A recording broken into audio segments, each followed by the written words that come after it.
Bonjour, c'est le Petit Prince, et aujourd'hui on va faire un nouveau point sur l'action Vernier. En effet, hier, le 24 janvier, j'ai eu des signaux de vente, donc j'ai vendu les actions Vernier à un prix de 0,76 centimes, et ce trade m'a permis de gagner 5,78 €. Cela peut sembler peu, mais n'oubliez pas que je n'ai que 170 actions à prix de moins d'1 €, donc on ne va pas faire des merveilles sur 2 semaines. Et surtout, n'oubliez pas que en bourse, on ne sait jamais réellement si ça va monter encore ou diminuer davantage. Et donc, il ne faut pas se dire « Oh mince, ça aurait pu monter beaucoup plus ». Non, il faut être rationnel, être toujours en accord avec les signaux que l'on s'est donné de suivre. Sinon, on part à la catastrophe. La semaine dernière, il y a eu une grosse news sur Vernier, ce qui a permis au cours de monter à 0,9. Donc bien sûr, j'aurais pu vendre à 0,9. Mais ça aurait pu monter encore davantage. Donc si j'aurais vendu, on m'aurait dit « Ah bah, il aurait fallu vendre, ça montait trop haut ». Et en bourse, on ne sait jamais ce qui se passe. D'autant plus que la news de la semaine dernière, c'est une vraie news, c'est pas spéculatif. Donc c'est quelque chose d'assez important. Donc le cours n'aurait pas dû dévisser autant. Donc bon, grâce à mes signaux paraboliques SR et RSI et d'autres, j'ai pu voir que là, bien sûr, là, le marché descendait et a plus de probabilité de descendre encore davantage dans les jours suivants que de remonter. Donc c'est pour ça qu'on a vendu. Maintenant, on va voir le graphique de l'action Vernier. Alors, on s'était quitté le 29 décembre 2020 avec de très beaux signaux haussiers. Et là, mince, pendant quasiment 2 semaines, alternance des bougies Kineshi, ce qui est statistiquement très rare, et que des corps très bas, et alternance rouge, vert, vert, rouge, rouge, vert. Alors, regardez le MACD totalement plat, j'ai jamais vu ça, c'est incroyable.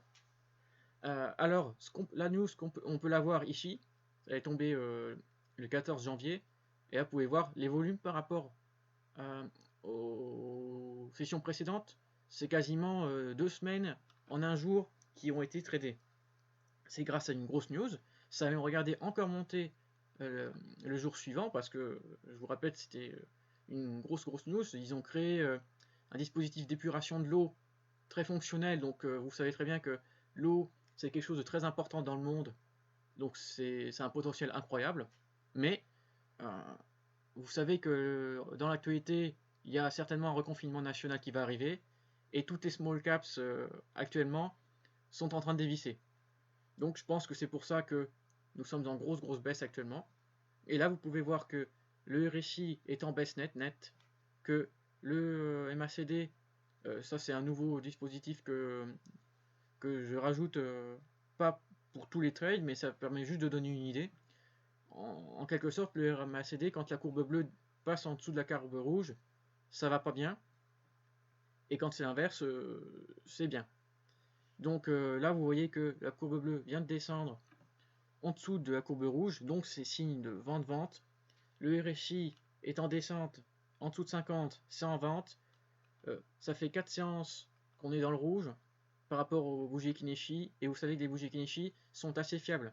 Quand il y a plus de 3 bougies Kineshi rouges d'un coup, aïe aïe aïe, ça va encore baisser. Bah d'ailleurs là on le voit, ça baisse, et ça baisse encore aujourd'hui.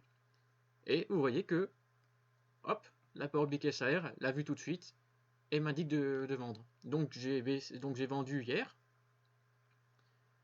Et j'ai vendu, il me semble, à 0,76, non? Donc ça devait être par là, donc oui. J'aurais pu en avoir à 0,79 encore une fois, mais bon. J'ai vendu à un moment donné où je pouvais, j'avais mis un ordre d'achat à 0,76, un ordre de vente, excusez-moi. Et voilà. Moi, ce que je vous dis maintenant, c'est que, bon, le trade a été gagnant, donc je suis content. L'autre chose, c'est que j'ai vendu à ce moment-là, ici, le 22, et aujourd'hui, vous voyez que là, on a une très grosse baisse. C'est incroyable. Toutes les small caps sont à quasiment moins 10%. Donc rien qu'avec la Baroque SR, ça m'a permis d'éviter d'avoir un moins 5, moins 10% sur Vernier. Et donc, c'est un trade gagnant. Et en plus, c'est... Bon, là, je ne vais pas gagner d'argent là-dessus, vu que je ne fais pas de SRD et de vente à découverte. Mais c'est aussi en quelque sorte un trade gagnant vu que j'ai vendu avant une grosse baisse. Donc j'ai vendu avec un cours plus haut que l'achat, donc bon point. Et en plus, j'ai vendu avant une grosse baisse et qui, je pense, va continuer très fortement. On va peut-être atteindre, moi je pense, 0,65 très rapidement.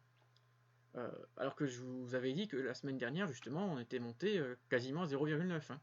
Donc, faut faire très attention avec la bourse. Vous savez que c'est très volatile, surtout des petites entreprises comme Vernier. Donc, voilà ce que je pouvais dire aujourd'hui. Donc, pour l'instant, c'est positif. C'est pas grandiloquent, hein. Comme je vous dis, les parts obliques SAR, ça suit la tendance. Et quand il y a une news, vous savez que l'analyse technique ne sert à rien. L'analyse technique, elle est là seulement quand il n'y a pas de news, justement. Quand il n'y a pas de news, souvent ce sont des... Vous savez, il y a beaucoup de robots ou d'algorithmes réalisés par les traders qui analysent comme nous on le fait, hein, souvent mieux, mais on essaye de faire comme eux. Voilà, l'algorithme, il suit, par exemple, il y a une variable, est-ce que la parabolique SAR est en achat ou en vente? C'est-à-dire que peut-être que, hop, hier, il y a plein de robots qui sont mis à vendre parce qu'ils ont eu le signal de vente. C'est aussi simple que ça. Donc bah voilà, merci encore d'avoir regardé cette vidéo. N'hésitez pas à ajouter des commentaires sur ma méthode. J'ai vu que j'ai eu plusieurs commentaires la dernière fois, aussi sur les forums boursiers, parce que certains avaient partagé ma vidéo. Bon bah merci et à une prochaine fois lors du prochain retournement de Parabolique SAR.